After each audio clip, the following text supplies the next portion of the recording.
दोस्तों, विधानसभा चुनाव को लेकर अलग अलग तरह की दावेदारी पेश की जा रही है। अब देखिए, उपेंद्र कुशवाहा की पार्टी को लेकर इन दिनों खूब चर्चा है और खासकर शाहबाद के इलाके में। कारण शाहबाद के काराकाट सीट से वो सांसद रहे हैं, लेकिन इस बार 2024 का जो लोकसभा चुनाव हुआ, इसमें उन्हें करारी शिकस्त झेलनी पड़ी और उसके पीछे कारण बने पवन सिंह।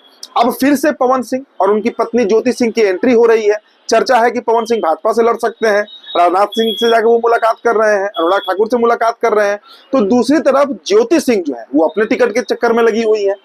आनंद मोहन से उनकी मुलाकात की तस्वीरें आपने देखी होगी।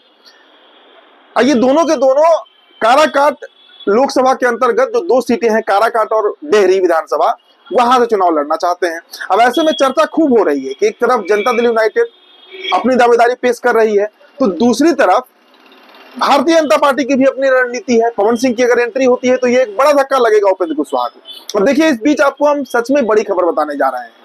शाहबाद में कुल दोस्तों 22 विधानसभा सीटें पड़ती हैं, 7 रोहतास में, 7 भोजपुर में और 4 सीट बक्सर और कैमूर जिला में पड़ता है। कुल 22 विधानसभा सीटें हैं। अगर आप 2020 के ट्रैक रिकॉर्ड को देखिए तो 22 सीटों में 20 सीटें महागठबंधन जीत गई थी। 20 सीटें, 2 सीट जहां तक मुझे याद है, आरा और बड़ा, ये 2 सीटें ऐसी रही जहां पर बीजेपी मतलब एनडीए समर्थन जो प्रत्याशी थे वो जीते। हालांकि अब 2 सीटें बढ़ गई हैं। जो उपचुनाव हुआ तरारी में, अब वहां से सुनील पांडे के पुत्र जीत गए और रामगढ़ सीट जहां से सुधाकर सिंह विधायक थे, अब सांसद बन गए बक्सर के, वो सीट पर अजीत सिंह हार गए महागठबंधन से और वहां से भी भारतीय जनता पार्टी के प्रत्याशी विधायक बन गए। तो अब 4 सीटें हैं मान लीजिए आप, लेकिन बीच में तो 2 ही सीटें मिली थी। अब देखिए, ये खबर इसलिए बड़ी हो जाती है क्योंकि आपको हम विधानसभा सीटों का एक चर्चा करेंगे। 5 विधानसभा सीटें ऐसी हैं जिस पर उपेंद्र कुशवाहा की पार्टी अब दावेदारी करने जा रही है और ये पक्की खबर आपको बता रहे हैं दोस्तों, पक्की खबर। 5 ऐसी विधानसभा सीटें हैं जिस पर उपेंद्र कुशवाहा की पार्टी, शाहबाद की 5 सीटें हैं, गौर करिएगा, शाहबाद की 5 सीटें हैं जिस पर उपेंद्र कुशवाहा दावा ठोकने जा रहे हैं और ये बड़ा भूकंप मचेगा एनडीए में। देखिएगा, बड़ा भूकंप, क्योंकि ऐसी ऐसी सीटें हैं जो भारतीय जनता पार्टी की पारंपरिक सीटें रही हैं, उन सीटों पर भी अब दावा करने जा रहे हैं उपेंद्र कुशवाहा। तो चलिए, सबसे पहले दोस्तों आपको हम उन 5 सीटों का जिक्र कर लेते हैं, फिर उन सीटों का छोटा छोटा एनालिसिस आपको बताएंगे कि क्यों वहां पर उपेंद्र कुशवाहा की दावेदारी मजबूत मानी जा रही है। देखिए, उपेंद्र कुशवाहा बोल नहीं रहे हैं, मौन धारण किए हुए हैं, लेकिन इसका यह मतलब नहीं है कि वो शांत बैठे हुए हैं। कहते हैं ना कि तूफान से पहले की जो शांति होती है, वही शांति उपेंद्र कुशवाहा धारण किए हुए हैं, क्योंकि एक बड़ा तूफान एनडीए में आने जा रहा है। चलिए सीटों की शुरुआत करते हैं दोस्तों। स्क्रीन पर देखिए आप, 5 सीरीज की चर्चा हो रही है। सबसे पहला दोस्तों बक्सर विधानसभा सीट, बक्सर। अब सोचिए, पिछले बार वहां से भारतीय जनता पार्टी लड़ी है, हर बार बीजेपी लड़ती है। हालांकि मौजूदा सांसद, माफ कीजिएगा, मौजूदा विधायक पिछले 2 बार से वहां पर मुन्ना तिवारी है, संजय कुमार तिवारी, मुन्ना तिवारी। ब्राह्मणों का सीट माना जाता है और उस सीट पर उपेंद्र कुशवाहा दावेदारी करने जा रहे हैं। इसके अलावा दोस्तों भाभुआ विधानसभा सीट, ये भी ब्राह्मणों का सीट माना जाता है। हालांकि वहां से अभी भरत बिंद जो है वो विधायक है, लेकिन पारंपरिक रूप से वहां से ब्राह्मण ही लड़ते आए हैं और इस बार रितेश पांडे की तैयारी है। मौजूदा विधायक रानी रिंकी पांडे है। चलिए, इसके अलावा दोस्तों जो तीसरा सीट है वो है दिनारा विधानसभा। देखिए, बड़ा कंट्रोवर्शियल सीट। कंट्रोवर्शियल हम इसलिए बता रहे हैं क्योंकि ये वही सीट है जहां से राजेंद्र सिंह हर बार अपनी दावेदारी करते हैं और पिछली बार जब ये सीट बीजेपी को नहीं गया तो दिनारा से राजेंद्र सिंह ने लोजपा का टिकट पर चुनाव लड़ लिया। उस सीट पर क्यों दावेदारी कर रहे हैं उपेंद्र कुशवाहा, गुणा गणित आपको हम बताएंगे दोस्तों।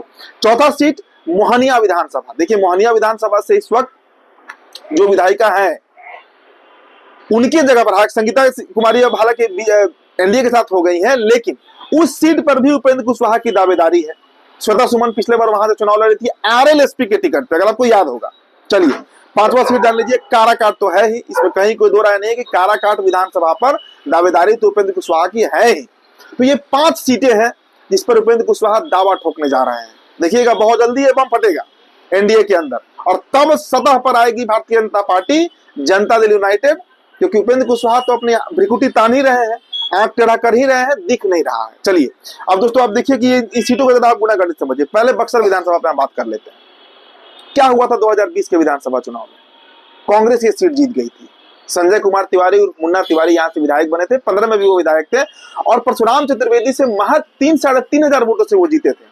हालांकि परशुराम चतुर्वेदी अब इस दुनिया में नहीं है, हृदयघात से उनकी मृत्यु हो गई, लेकिन वो सीट भाजपा की रही है।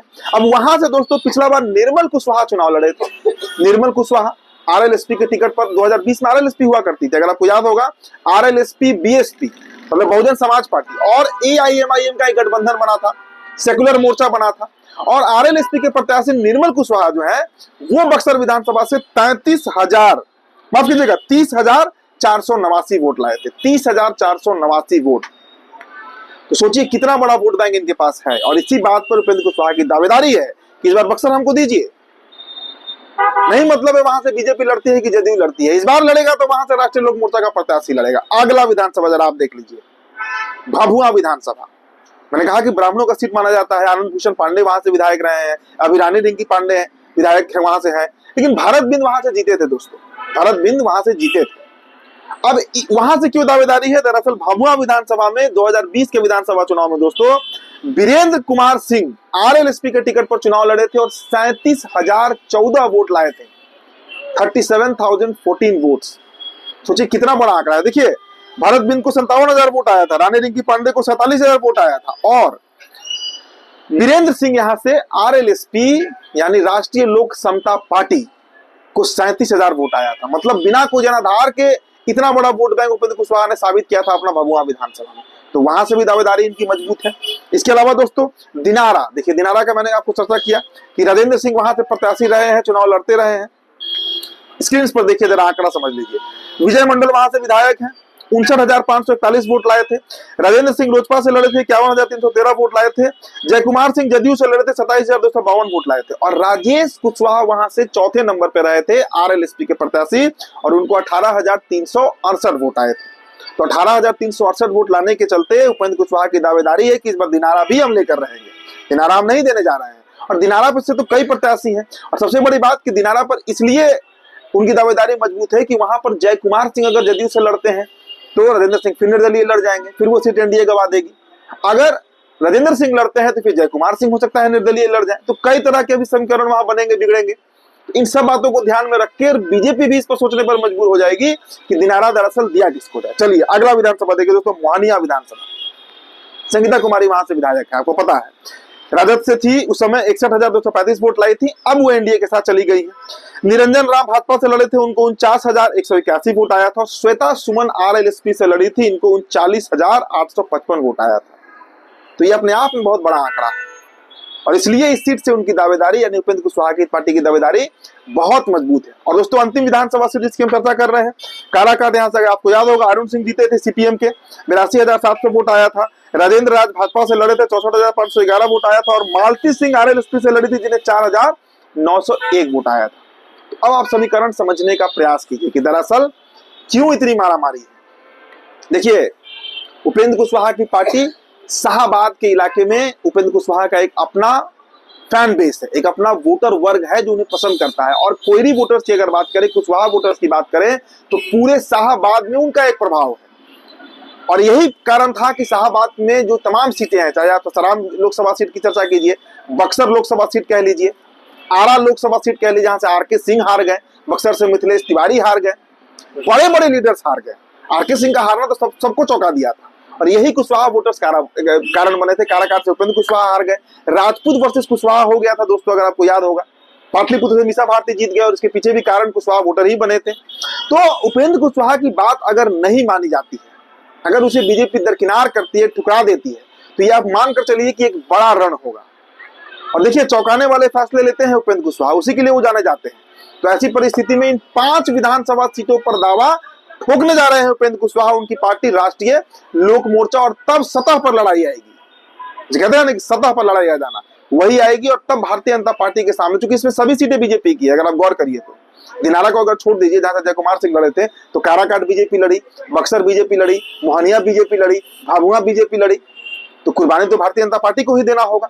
अब कितना कुर्बानी वो दे पाती है, और ऊपर से पवन सिंह की एंट्री से और खींचे हुए हैं उपेंद्र कुशवाहा। क्योंकि जो खबर आ रही है कि पवन सिंह एनडीए में बीजेपी में एंट्री मारने वाले हैं, चुनाव लड़ने वाले हैं। तो देखिए क्या होता है। लेकिन इन 5 विधानसभा सीटों पर सबकी नजर बनी रहेगी, क्योंकि यहां से उपेंद्र कुशवाहा की पार्टी दावा ठोकने जा रही है। तो फिलहाल दोस्तों इस रिपोर्ट में इतना ही। आपकी जो प्रतिक्रिया होगी हमारे कमेंट बॉक्स में छोड़ते जाइएगा। बहुत बहुत शुक्रिया।